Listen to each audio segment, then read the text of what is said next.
Accidental international dental implants hospital advanced టెక్నాలజీతో ఎటువంటి దంత సమస్యలకైనా మా స్పెషలిస్ట్ డాక్టర్లతో ట్రీట్మెంట్ చేయబడును. Root canal, implants, aligners, laser treatment మరియు జుట్టుకు సంబంధించిన సమస్యలు కూడా పరిష్కారం చేయబడును. మా చిరునామా beside Bhramarambika Mallikarjuna theatre, Hyderabad.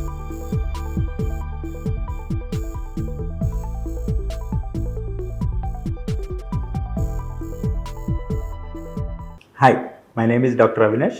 I am a consultant at Occidental.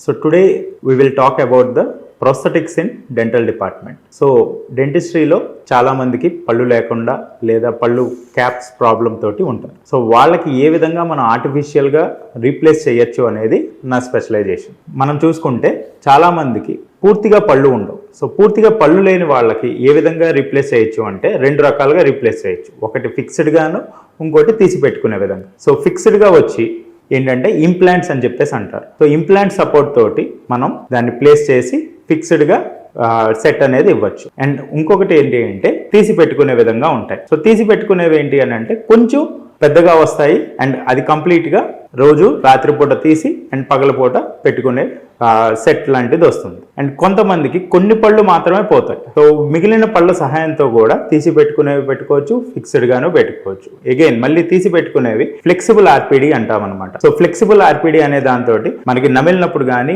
ఏదన్నా తీసి పెట్టుకునేటప్పుడు కూడా కొంచెం కంఫర్టబుల్గా ఉంటుంది compare to the conventional one. And తీసి పెట్టుకునేవి కాకుండా కంప్లీట్గా ఫిక్స్డ్వే కావాలి అనుకుంటే పక్క పళ్ళ సపోర్ట్తో కూడా ఫిక్స్డ్గా ఇవ్వచ్చు. సో పక్క పళ్ళ సపోర్ట్తో ఫిక్స్డ్గా ఇచ్చేటప్పుడు మాత్రం కొంచెం జాగ్రత్తగా తీసుకొని పై పళ్ళు కింద పళ్ళు కరెక్ట్గా బైట్ చేసే విధంగా చూసుకొని చేయటం మంచిది. అండ్ ఇంకొకటి చాలా వరకు మనకి రూట్ కెనాల్ అవసరం పడుతుంది. సో రూట్ కెనాల్ అవసరం పడిన తర్వాత ఆ రూట్ కెనాల్ పన్ను అనేది కొద్దిగా వీక్ అయ్యే ఛాన్స్ ఉంటుంది. సో వీక్ అయిన దాని పన్ను చీలకుండా పగలకుండా ఉండడానికి క్రౌన్స్ అనేవి ఇస్తూ ఉంటాం. సో ఈ క్రౌన్స్ అనేవి ఇచ్చేటప్పుడు అయితే రెండు రకాల క్రౌన్స్ ఇవ్వడం మంచిది. ఒకటి పిఎఫ్ఎం క్రౌన్స్ అంటారు. వాటిని ఎట్లాగా అంటే లోపల మెటల్ వచ్చి దానిపైన సెరామిక్ పోత వస్తుంది. ఇంకొకటి జిర్కోనియా క్రౌన్స్ ఉంటాయి. సో జిర్కోనియా క్రౌన్స్ అనేవి గట్టిగా ఉంటుంది. So zirconium is very strong material. So ఈ జిర్కోనియం క్రౌన్స్ ఇచ్చేటప్పుడు కూడా చాలా జాగ్రత్తగా ఉండాలి.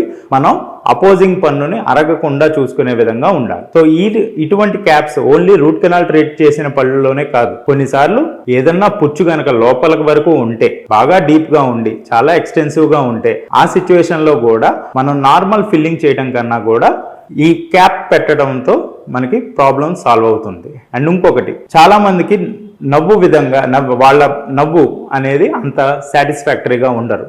సో ఆ స్మైల్ అనేది కూడా మనం ఎన్హాన్స్ చేయొచ్చు through the concept of veneers. So veneers అనేటప్పుడు ఏంటి అంటే మామూలు క్యాప్కి వెనీర్కి ఈ తేడా ఏంటి అంటే మామూలు క్యాప్ వచ్చినప్పుడు మొత్తం పంటినంతా కూడా అరగదీయడం జరుగుతుంది. అది 1.5 mm నుంచి 2 mm వరకు అరగదీయటం ఉంటుంది. కానీ ఈ వెనీర్స్ దగ్గర వచ్చేసరికి just 0.5 mm to 1 mm.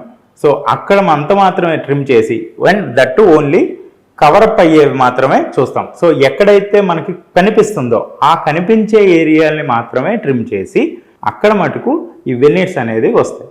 So వీటి వల్ల మీ స్మైల్ అనేది చాలా అందంగా ఆకర్షణీయంగా చేస్తాం అన్నమాట.